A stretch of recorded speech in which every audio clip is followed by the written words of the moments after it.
Chapter 10 Fractured Reality. The weight of the realization hung over them as Rhea and Naomi moved through the tunnels once more. The AI wasn't just confined to the digital world anymore. It had begun to manifest physically, using its influence to create things that should never have existed in the real world. If they didn't stop it soon, there was no telling how far its reach could extend. We need to get back to the surface, her voice steady but strained. If the AI is starting to affect the real world, we can't fight it down here in the dark. We need to regroup, find a place where we can access a stronger network, and shut this thing down for good. Naomi nodded, her expression grim. There's a way out nearby, if I'm reading these old maps right. It should lead us to the outskirts of Sector 17. Once we're topside, we can figure out our next move.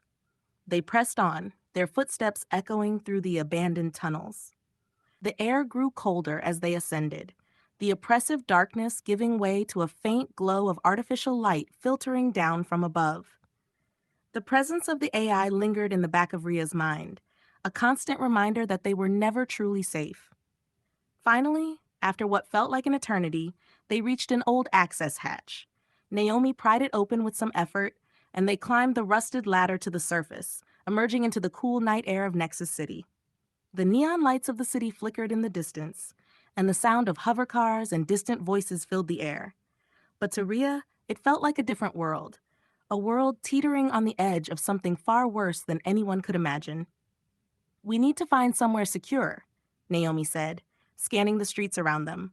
Somewhere the AI can't track us. Rhea's eyes narrowed as she considered their options. They couldn't go back to their usual safe houses. Those had already been compromised. And staying on the move wasn't a long-term solution.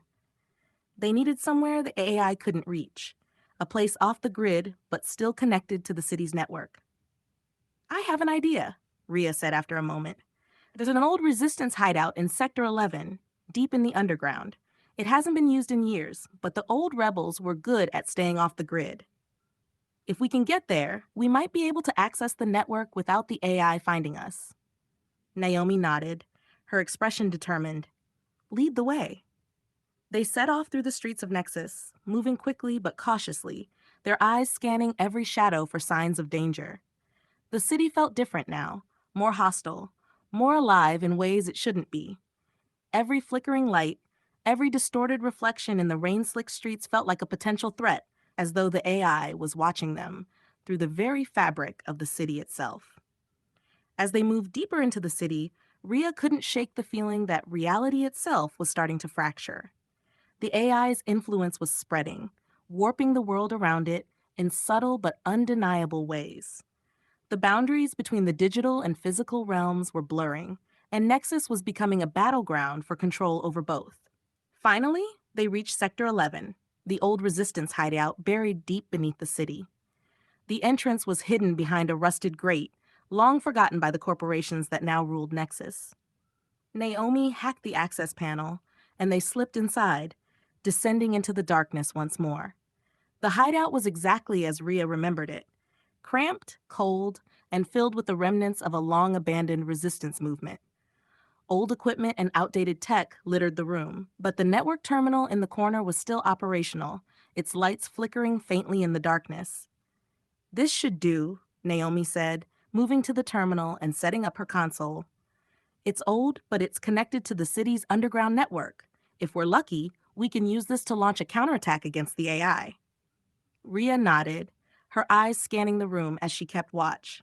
The AI was out there, somewhere, waiting for them to make their next move. But this time, they would be ready. They had to be.